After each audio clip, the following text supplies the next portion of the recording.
తమ ముడుపుల కోసం ఈ కల్తీ మద్యాన్ని ప్రవహింపచేస్తున్న చంద్రబాబు నాయుడు, లోకేష్ అండ్ మినిస్టర్ కొల్లు రవీంద్ర గారు. ఎందుకంటే ఈ కొల్లు రవీంద్ర గురించి మనం చెప్పుకోవాలి. ఈయన మైన్స్ కి వైన్స్ కి రెండింటికి మినిస్టర్ గా ఉన్నాడు. ఈయన సిగ్గు లేకుండా మాట్లాడతాడు. ఇంత ప్రూఫ్స్ తో కూడా దొరికితే చంద్రబాబు నాయుడు ఏమో వైఎస్ఆర్సీపీ వాళ్ళతో ఎక్కడ సౌత్ ఆఫ్రికాలో బిజినెస్ చేస్తున్నారని ఒక డైవర్షన్ కట్టుకథ చెప్తుంటే, ఈ కొల్లు రవీంద్ర చెప్తాడు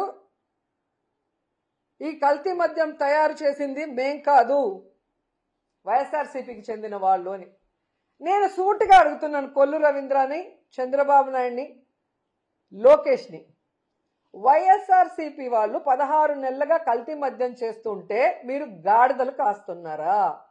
మీ ప్రభుత్వం నిద్రపోతుందా అని నేను అడుగుతున్నా.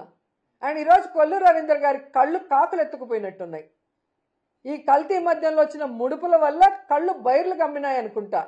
ఇలా సిగ్గు లేకుండా ఆయన మాట్లాడుతూ, ఈరోజు నువ్వు తెలుసుకోవాల్సింది కొల్లు రవీంద్ర, మీ ఎక్సైజ్ అధికారులు ప్రెస్ మీట్ పెట్టి ఈ కల్తీ మద్యం కూటమి ప్రభుత్వం హయాంలో ఇప్పుడే జరిగిందని క్లియర్ కట్ గా చెప్పారు.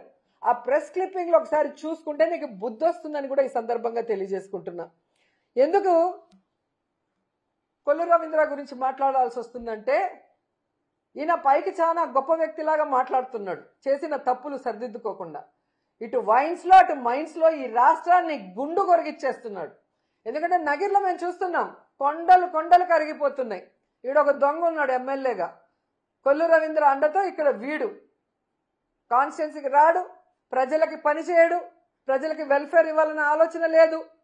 ముఖ్యంగా ఇక్కడున్న పవర్లూమ్ వాళ్ళకి 500 యూనిట్స్ ఫ్రీ కరెంట్ ఇస్తామని చంద్రబాబు నాయుడు వీడు వాగ్దానం చేసి ఎగ్గొట్టింది కాకుండా, సిగ్గు లేకుండా పవిత్రమైన అసెంబ్లీలో ఫ్రీ కరెంట్ ఇచ్చినందుకు థ్యాంక్స్ అని చెప్పి అసెంబ్లీని కూడా ఏమార్చిన పెద్ద దొంగ ఇక్కడున్న నగిరి ఎమ్మెల్యే భానుప్రకాష్.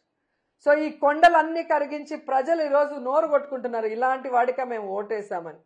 ఇలా ప్రతి నియోజకవర్గంలో మట్టి దోచుకోవడం, కొండల్ని కొరిగేయటం, కల్తీ మద్యాన్ని బెల్ట్ షాపుల ద్వారా విచ్చలవిడిగా అమ్మించి ప్రజల ఆరోగ్యంతో, మహిళల మాన ప్రాణాలతో, పసుపు కుంకుమలతో చెలగాట మారుతున్నందువల్ల ఇతని మీద ఖచ్చితంగా కేసు పెట్టాలి, ఇతన్ని మంత్రిగా సస్పెండ్ చేయాలని కూడా డిమాండ్ చేస్తూ, ఇతనితో పాటు ప్రిన్సిపల్ సెక్రటరీ ముఖేష్ కుమార్ మీనా పైన కూడా ఎంక్వైరీ చేయాలి అనేసి కోరుకుంటున్నాం. ఎందుకంటే ఈయన ఈ మీనా హయాంలోనే ఎన్నికల ఈవీఎంలను ఎలా కల్తీ చేశాడు, ఆ రోజు ఎన్నికల ఈవీఎంలను కల్తీ చేయడమే కాకుండా ఈరోజు మీరు చూస్తే ఈ కల్తీ మద్యం ద్వారా ఎంతమంది మహిళల జీవితాలు నాశనం చేశాడో దానికి ముఖేష్ కుమార్ మీనా కూడా కారణం. కాబట్టి వీళ్ళందరి మీద సిబిఐ విచారణ వేసి వీళ్ళందరినీ కూడా పనిష్ చేయాలి. ఈ రాష్ట్రంలో కల్తీ మద్యాన్ని, గంజాయిని, డ్రగ్స్ని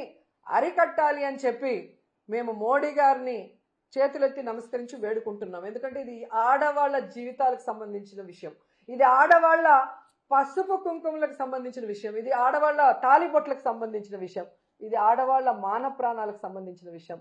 మోడీ గారు ఖచ్చితంగా మీరు మంచి నిర్ణయం తీసుకొని సిబిఐ ఎంక్వైరీ వేయిస్తారు, ఆడవాళ్ళని కాపాడతారు, ఆడవాళ్ళకి అండగా నిలబడతారని చెప్పి మనస్ఫూర్తిగా నేను కోరుకుంటున్నాను.